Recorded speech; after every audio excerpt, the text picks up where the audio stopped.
22A పెట్టింది ఎవడయా? నువ్వు కదా, నీ ప్రభుత్వం కాదా? ఎందుకు పెట్టావు?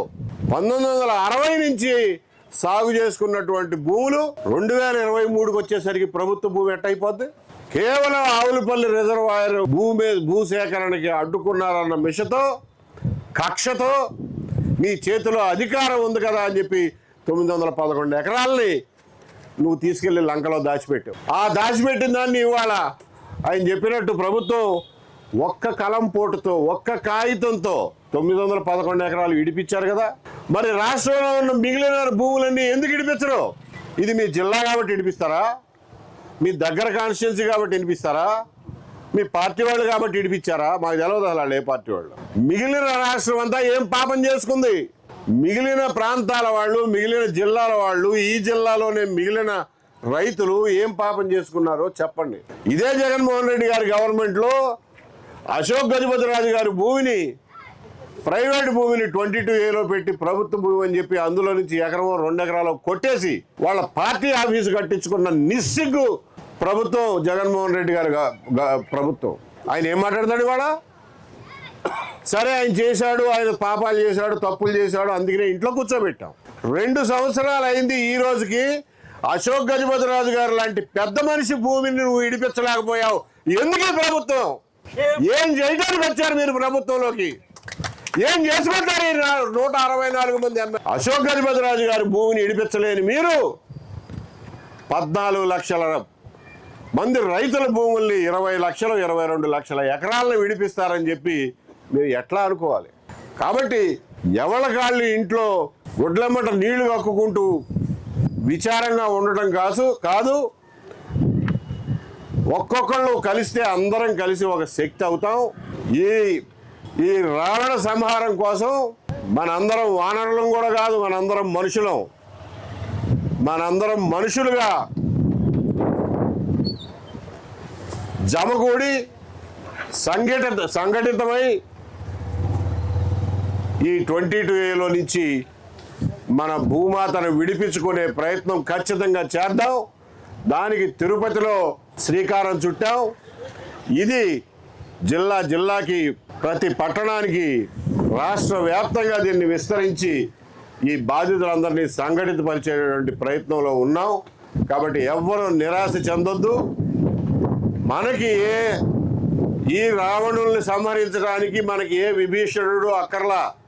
అదిగో పొట్టలో బాణం వేస్తే చస్తాడు అని చెప్పడానికి మనకు తెలుసు. ఎక్కడ ఈ బటన్ నొక్కితే చస్తారో మనకు తెలుసు. ఒక్క వేలు చాలు మనకు, బాణాలు విల్లులు అక్కర్లా. కాబట్టి ఈ రోజున ఇవాళ మీరు చూపించినటువంటి చొరవ ఇలాగే కొనసాగాలి. ఇది చేయకపోతే మాత్రం మన జీవిత కాలంలో వీళ్ళు మన భూముల్ని మనకు తిరిగి అప్పచెబుతారనే నమ్మకం ఏమాత్రం లేదు. అందుకనే ప్రభుత్వానికి ఫైనల్గా చెప్తున్నాం. నిన్న ముఖ్యమంత్రి గారు అన్నారు కాబట్టి 5 వారాల్లో బాపట్ల జిల్లాని 22A విముక్త జిల్లాగా ప్రకటిస్తాం అని కలెక్టర్ గారు చెప్పాడు. ఆయన ప్రకటించిన తర్వాత నేను వచ్చి పట్టాలు పంపిణీ చేస్తాను అని చెప్పారు. ఆయన ఎంతవరకు చేస్తాడో చూద్దాం. ఈ 5 వారాలు అయిన తర్వాత బాపట్ల జిల్లా కలెక్టర్ కనుక బాపట్ల జిల్లాని 22A విముక్త జిల్లాగా చేయలేని పక్షంలో కలెక్టర్ మీద ఏ యాక్షన్ తీసుకుంటావో చెప్పు. ట్రాన్స్ఫర్ చేస్తావా, సస్పెండ్ చేస్తావా, ఏం చేస్తావో చెప్పు. కనీసం అప్పటికైనా మీరు అర్థం చేసుకుని దాన్ని ఒక ప్రేరణగా తీసుకుని ఈ 5 వారాల తర్వాత కలెక్టర్ ఫెయిల్ అయిన పక్షంలో 22Aని పూర్తిగా రోల్ బ్యాక్ చేస్తామని చెప్పి ప్రజల ముందు ప్రమాణం చేయమని చెప్పమని చెప్పి నేను డిమాండ్ చేస్తున్నాను. మీరు చెప్పిన మాటే మీ వల్ల కాలేదు అని అంటే మీ చేత కాదు అని ఒప్పుకున్నట్టే. కాబట్టి ఆవులపల్లిలో ఏ రకంగా అయితే ఒక్క కలం పోటుతో, ఒక్క పేజీ కాగితం ఆర్డర్తో 911 ఎకరాలని 22A నుంచి విముక్తి చేశారో రాష్ట్రం మొత్తం విముక్తి చేయండి. అందులో మీద ఏదన్నా ప్రభుత్వ మూమెంట్ నోటీస్ తీసుకోండి, ఎవరికి కావాలి. మిత్రులారా, వ్యక్తులకి మధ్యన భూతగాదాలు ఉండడం సహజం. అన్నదమ్ముల మధ్య భూతగాదాలు ఉండడం సహజం. అన్నదమ్ముల మధ్యన భూతగాదాలు ఉంటే కోర్టుకు వెళ్తారు, పెద్ద మనుషుల్లో కూర్చుంటారు, ముందు ఊళ్ళో కూర్చుంటారు. అరే తప్పురా, నువ్వు అట్ట మీ అన్న భూమిని కొట్టేయడం తప్పురా అని చెప్పి తమ్ముడికి చెప్తారు. విన్నాడు వింటాడు, వినవాడు వినడు. లేకపోతే కోర్టుకు వెళ్తారు, కోర్టులో తేలుతుంది, వాళ్ళకి విడగొడతారు. ఇవాళ సంపన్నం సర్వశక్తివంతమైనటువంటి ప్రభుత్వమే లాగేసుకుంటే ఏ కోర్టు మనల్ని రక్షించగలదు? కోర్టు ఆర్డర్ ఇచ్చింది, ఇంప్లిమెంట్ చేయరు, ఏం చేస్తుంది కోర్టు? మళ్ళా మనం కంటెంప్ట్ వేసుకోవాలంట, దానికి వాయిదాల మీద వాయిదాలు, కౌంటర్ వేసే ధైర్యం ఉండదు ఈ ఎంఆర్ఓలకి కలెక్టర్లకి. కౌంటర్ వేయడానికి 2 సంవత్సరాలు తీసుకుంటాడు జడ్జి గారు, ఈ లోపల 3 బెంచీలు మారతాయి. హైకోర్టు లాయర్లకు లక్షల డబ్బులు ఎక్కడి నుంచి తేవాలి? నాకున్న కాస్త ముక్క చక్క అమ్ముకునే పరిస్థితి లేనప్పుడు నేను డబ్బులు ఎక్కడి నుంచి తెచ్చి ఫైట్ చేయాలి ఈ కేసులు? చివరిగా హైకోర్టు తీర్పు వచ్చే నాటికి నేను బతికుంటానో చచ్చిపోతానో తెలియదు. కాబట్టి మిత్రులారా, ఇది చాలా గంభీరమైన సమస్య.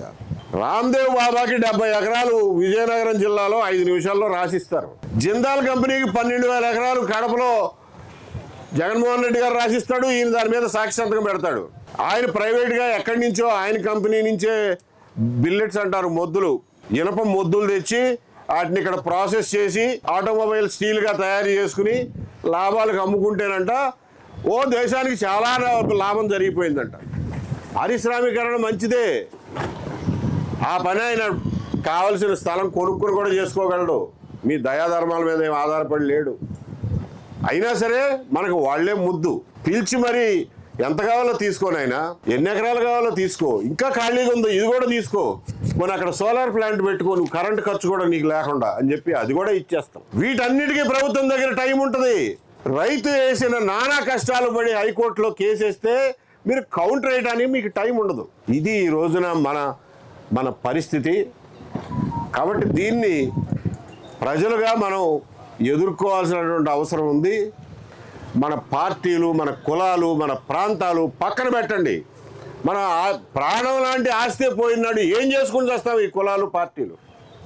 ఎవరిని ఉద్ధరించడానికి ఈ పార్టీలు కులాలు? కాబట్టి ఈ విషయంలో అందరూ ఆలోచించి కొంత చొరవ తీసుకుని మీలో సహజంగా ఉండే భయాన్ని కొంచెం తగ్గించుకుని ధైర్యం తెచ్చుకుని మీతో పాటు ఇంతమంది ఉన్నారు అన్న నమ్మకం మీద అందరూ కలిసి రండి అని చెప్పి ఈ సందర్భంగా మీ అందరికీ మనవి చేస్తూ, ఇప్పుడు ఇండివిజువల్గా మేము మాతో పాటు కలిసి వచ్చేవాళ్ళు, మా సహాయం, ఈ కేంద్రం యొక్క సహాయం కోరే వాళ్ళందరినీ పేర్లు నమోదు చేసుకోమంటున్నాం.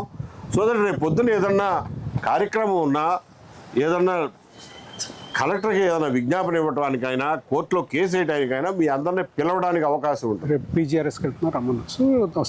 రేపు కలెక్టర్ గారు నిర్వహించేటటువంటి పీజీఆర్ఎస్ కూడా మేము అందరం వెళ్ళబోతున్నాం.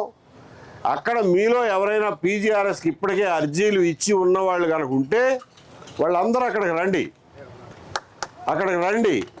అక్కడ కలెక్టర్ని కూడా నిలదీద్దాం. ఏమయ్యా నీకు పీజీఆర్ఎస్ ఇచ్చాం, ఏం చేసావు ఇప్పటి వరకు? జనవరిలో ఇచ్చినటువంటి ప్రభుత్వం తాకీదుని, మెమోని, సర్క్యులర్ని నువ్వు ఎందుకు ఇంప్లిమెంట్ చేయలా? జనవరి 2వ తారీఖున తాకీదు ఇచ్చి పేపర్లో పెద్ద అక్షరాలతో ఏం రాయించుకుంటారు? నూతన సంవత్సర కానుక అని రాయించుకున్నారు. ఏది కానుక? అసలు నా భూమి నాకివ్వడం, నువ్వు నాకు కానుక ఇవ్వడం ఏంట్రా? చెరబెట్టని నా తల్లిని విడిపించడం నాకు కానుక ఎట్టవుతుంది? ఆ ఇచ్చానన్నటువంటి కానుకను కూడా ఇవాళ దాకా అతిగతి లేదు. కాబట్టి రేపు పొద్దున కలెక్టర్ గారిని కూడా నిలదీద్దాం. రేపు మధ్యాహ్నం తొట్టంబేడులో అక్కడ ఎప్పటి నుంచో అపరిష్కృతంగా ఉన్నటువంటి సమస్యల మీద ఎంఆర్ఓతో మాట్లాడడానికి వెళ్తున్నాం. ఆ ఏరియాకి సంబంధించిన రైతులు అందరూ అక్కడికి రావాల్సిందిగా కోరుతున్నాం ఎంఆర్ఓ ఆఫీస్కి.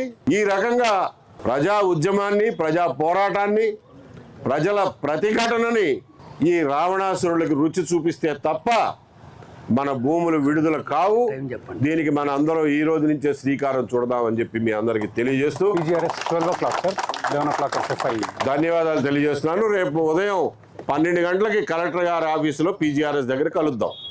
ఇప్పుడు మీరు చెప్పదలుచుకున్నటువంటి ఇండివిజువల్ కేసెస్, ఇవ్వదలుచుకున్నటువంటి పేపర్లు ఒకళ్ళ తర్వాత ఒకళ్ళు ఇవ్వండి. మేము ఉంటాం చాలాసేపు. మీరు చూపినటువంటి ఈ చొరవ మీకోసమే కాదు, రాష్ట్రంలో ఈ బాధల్లో ఉన్నటువంటి రైతులందరికీ మీరు స్ఫూర్తిదాయకం అవుతారు. వాళ్ళందరి తరఫున మీకు కృతజ్ఞతలు తెలియజేస్తున్నాను. నమస్కారం.